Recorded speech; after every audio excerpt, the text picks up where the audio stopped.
سید کس کو کہتے ہیں؟ حضرت فاطمۃ الزہرا رضی اللہ تعالی عنہا، حضرت نبی کریم صلی اللہ علیہ وسلم کی دختر نیک اختر لخت جگر شہیدی اور پیاری بیٹی سیدۃ النساء اہل الجنہ کی اولاد کو سید کہا جاتا ہے۔ سید کیوں کہتے ہیں؟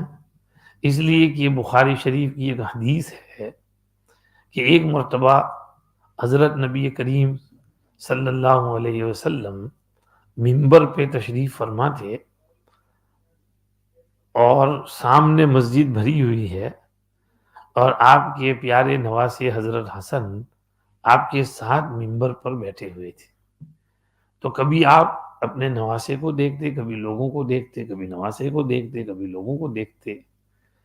پھر آپ نے ارشاد فرمایا ان ابنی ھذا سید ولعل اللہ ان یصلح بہ بین فئتین عظیمتین من المسلمین، بے شک میرا یہ بیٹا سید ہے اور مجھے بہت امید ہے کہ اس کے ذریعے سے اللہ مسلمانوں کی دو بڑی فوجوں میں صلح کرائیں گے۔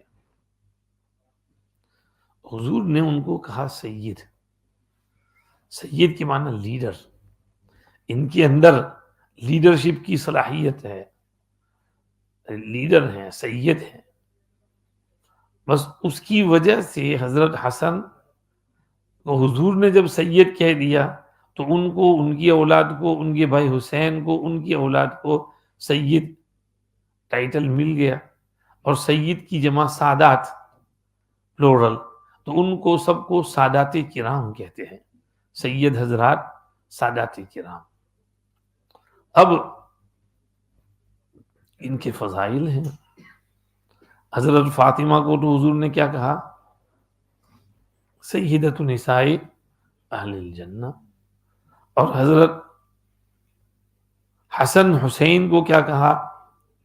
سیدہ شباب اہل الجنہ، جنت کے جوانوں کے سردار ہیں۔ حضرت علی کو کیا فرمایا؟ علی منی وانا من علی ولا یؤدی عنی الا انا او علی، علی فرمایا من کنت مولاہ فعلی مولاہ، علی میرا ہے، میں علی کا ہوں، اور میرا پیغام کوئی نہ پہنچائے مگر میں یا علی۔ اور دوسری جگہ فرمایا کہ جس کا میں مولا، علی اس کے مولا۔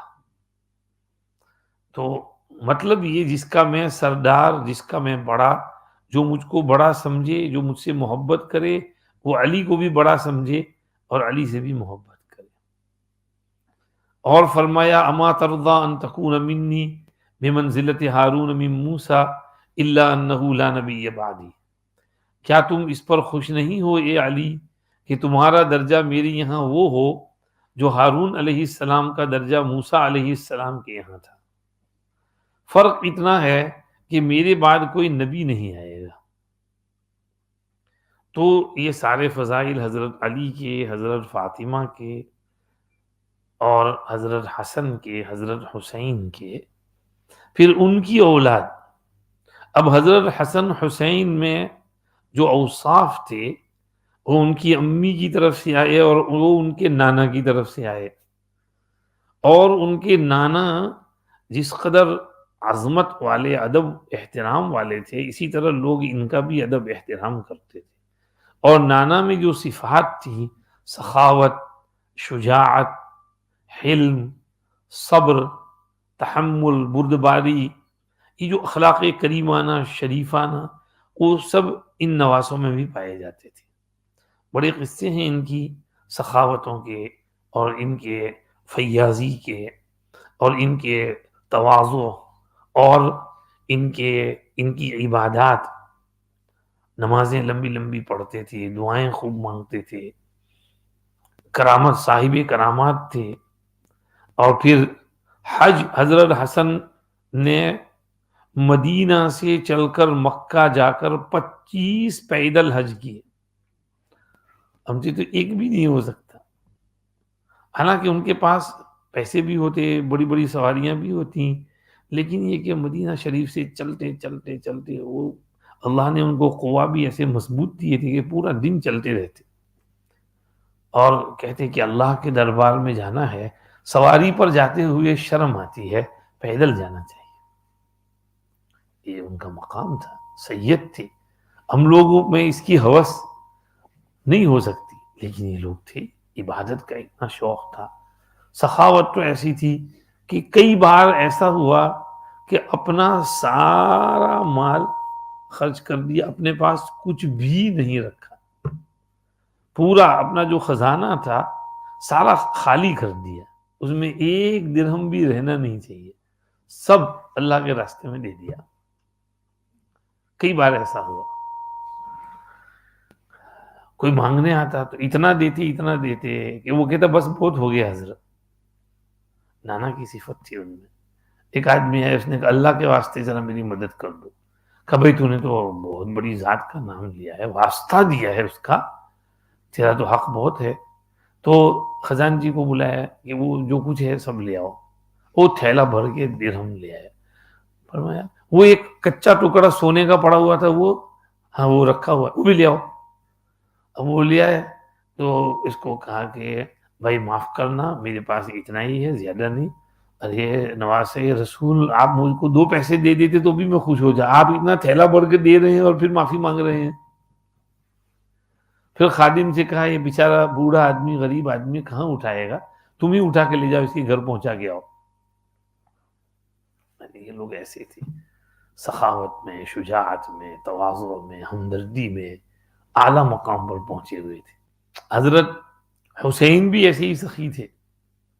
پھر حضرت حسین کی اولاد میں ان کے بیٹے امام زین العابدین علی ابن الحسین، ان کا تو لقب ہی پڑ گیا تھا زین العابدین، عبادت گزاروں کی زینت اور بیوٹی، کیونکہ وہ اتنی عبادت کرتے تھے کہ لوگ کہتے تھے زین العابدین، کوئی ان کا نام جانتا ہی نہیں کہ ان کا نام علی ہے، بس ان کو امام زین العابدین ہی کہتے ہیں۔ روزانہ 300 رکعت نفلیں پڑھتے تھے، غالباً شیخ نے لکھا ہے فضائل نماز میں، روزانہ۔ بعض مرتبہ وضو کرتے تو چہرہ پیلا ہو جاتا، کیوں؟ بھائی کس کے سامنے کھڑا ہونا، اللہ کے سامنے کھڑا ہونا ہے، کوئی معمولی بات ہے، اللہ کے سامنے کھڑا ہونا ہے، ڈر لگتا ہے۔ حج میں جانے لگے، ذوالحلیفہ پہنچے، لوگوں نے احرام باندھا، آپ نے بھی احرام باندھا، اب لبیک، تو لوگ لبیک اللہم لبیک پڑھ رہے ہیں، لیکن آپ کو لبیک کہنے گئے تو بے ہوش ہو کے گرے، ہوش میں آئے پھر لبیک پڑھنے کی ٹرائی کی، پھر گرے۔ کئی بار ایسا ہوا، کسی نے پوچھا کیا بات ہے، فرمایا مجھے ڈر لگتا ہے، میں لبیک کہیں کہوں اوپر سے آواز نہ آئے لا لبیک، جا یہاں سے، تیری لبیک قبول نہیں، تو میرا کیا ہوگا۔ دیکھیے کتنا سافٹ دل ہے، نرم دل ہے، کتنا، تو یہ اللہ کا ڈر ہے۔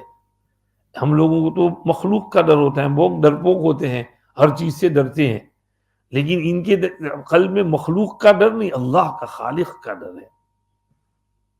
تو امام زین العابدین، پھر ان کے بیٹے ہیں امام محمد الباقر۔ امام محمد الباقر رحمۃ اللہ علیہ ایک مرتبہ حج میں تشریف لائے، تو جب حرم شریف میں داخل ہوئے اور بیت اللہ شریف پر نظر پڑی تو ایک دم سے ان کی چیخیں نکل گئی، پھوٹ پھوٹ کر رونے لگے۔ کسی نے کہا حضرت سب لوگ آپ کو دیکھ رہے ہیں، آپ پر ترس آ رہا ہے سب کو، آپ ذرا کام ڈاؤن، ذرا نرم ہو جائیے۔ فرمایا بھائی ان لوگوں کو جو ترس آ رہا ہے، اگر اللہ کو بھی مجھ پر وہ ترس آ جائے تو میرا بیڑا پار ہو جائے گا۔ ٹھیک ہے، امام محمد الباقر ہیں۔ آگے چلے، پھر طواف کیا، طواف کے بعد 2 رکعت تحیۃ الطواف جو پڑھنے لگے، سجدے میں گئے، اتنا لمبا سجدہ کیا، اتنا لمبا سجدہ کیا، اتنا لمبا سجدہ کیا کہ خادم سوچنے لگا کہیں ان کی روح تو نہیں نکل گئی، ابھی تو وہاں چیخیں مار مار کے رو رہے تھے، طواف بھی اس طرح روتے روتے کیا۔ خیر وہ فکر میں پڑ گیا، بڑی دیر بعد سر اٹھایا تو دیکھا جہاں حضرت نے سر رکھا تھا تو وہاں پوری وہ جو مٹی ہے وہ آپ کے آنسوؤں سے بھیگ گئی ہے، پورا ایسے بھیگ سرکل بن گئی آپ کے آنسوؤں سے، اتنا روئے سجدے میں۔ یہ سادات کرام تھے۔ ان کے بیٹے تھے حضرت امام جعفر صادق، امام محمد الباقر کے بیٹے۔ امام جعفر الصادق کوفہ میں رہتے تھے، وہاں کے بڑے لوگوں میں سے تھے۔